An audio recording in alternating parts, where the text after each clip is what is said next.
Senator Bernie Sanders faced off with a longtime CEO of Starbucks, Howard Schultz, Wednesday at a Senate hearing focused on the company's union-busting record. Schultz, who's worth over $3 billion, stepped down as Starbucks CEO March 20th.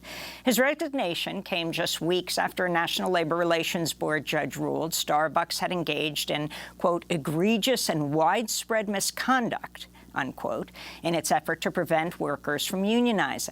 The judge also ordered Starbucks to reinstate illegally fired workers, reopen closed stores, and halt other union-busting tactics. Since 2021, nearly 300 Starbucks stores have voted to unionize. Later in the show, we'll be joined by a Starbucks worker who was fired after leading a unionization drive at a Starbucks store in Augusta, Georgia. But first, we turn to excerpts from Wednesday's hearing of the Senate HELP Committee. HELP stands for Health, Education, Labor, and Pensions. Before questioning Starbucks CEO Howard Schultz, Bernie Sanders opened the hearing by outlining Starbucks' labor record. Over the past 18 months, Starbucks has waged the most aggressive and illegal union-busting campaign in the modern history of our country. That union-busting campaign has been led by Howard Schultz, the multi-billionaire founder and director of Starbucks, who is with us this morning only under the threat of subpoena.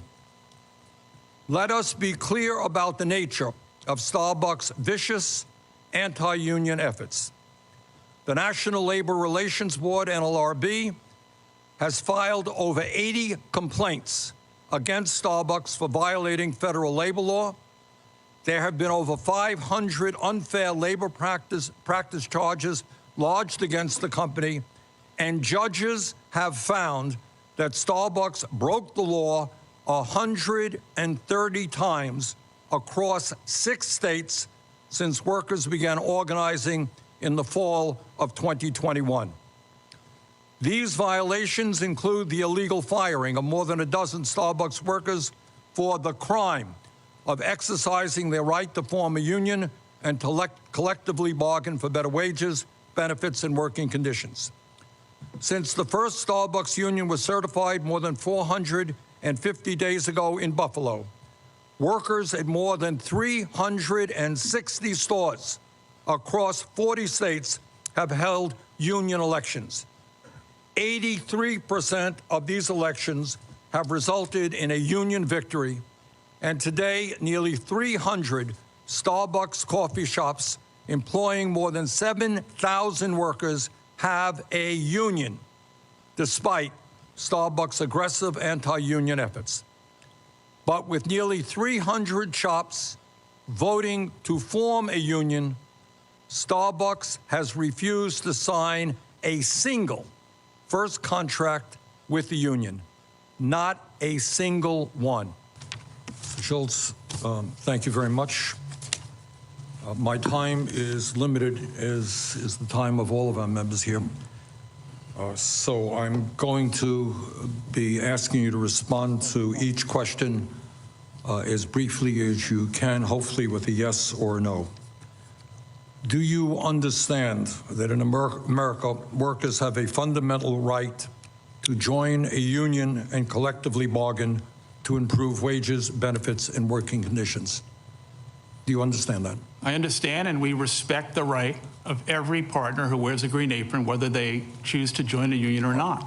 Are you aware that NLRB judges have ruled that Starbucks violated federal labor law over 100 times during the past 18 months, far more than any other corporation in America?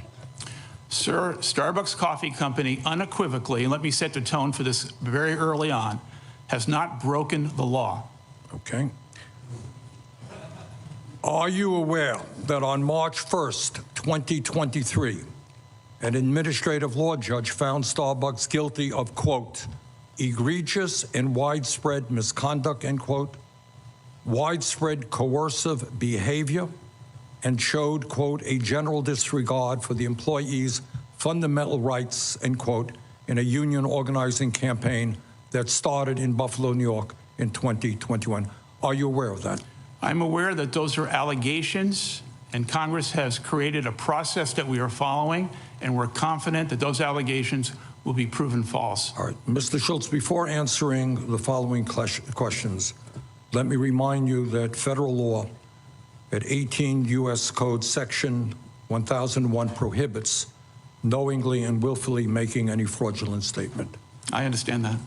Were you ever informed of or involved in a decision to fire a worker who was part of a union organizing drive? I was not. Were you ever informed of or involved in a decision to discipline a worker in any way who was part of a union organizing drive? I was not. Have you ever threatened, coerced, or intimidated a worker for supporting a union? I've had conversations that could have been interpreted in a different way than I intended. That's up to the person who received the information that I spoke to him about. Were you informed of or involved in the decision to withhold benefits from Starbucks workers in unionized stores, including higher pay and faster sick time accrual?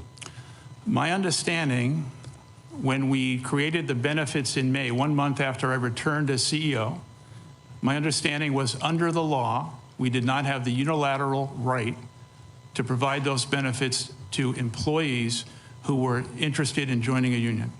Under your leadership, Starbucks has repeatedly refused to bargain with any of the 7,000 workers in nearly 300 stores where workers have voted to represent themselves through a union.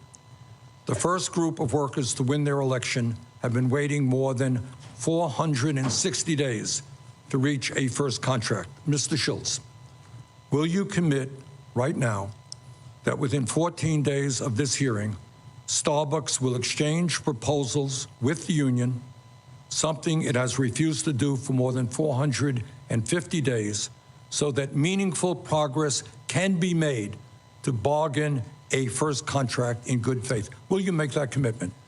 Because the arrangement that was made by the union and the NLRB in Buffalo to negotiate one single store at a time, we have met over 85 times for a single store. We've tried to arrange over 350 separate meetings. We've said publicly, and I say it here again, that we believe that face-to-face negotiations is the way to proceed. And the reason I want to make that point is that there have been safety issues in which Starbucks managers have been outed on social media. There are privacy issues. We don't want to do it on Zoom. We are prepared to meet face-to-face on a single store issue. Will you make a promise to this committee that you will exchange proposals with the union so that we can begin to make meaningful progress? On a single store basis, we will continue to negotiate in good faith. That was That's what we'll do. Former Starbucks CEO Howard Schultz and Vermont Independent Senator Bernie Sanders during a hearing Wednesday on the Senate Help Committee.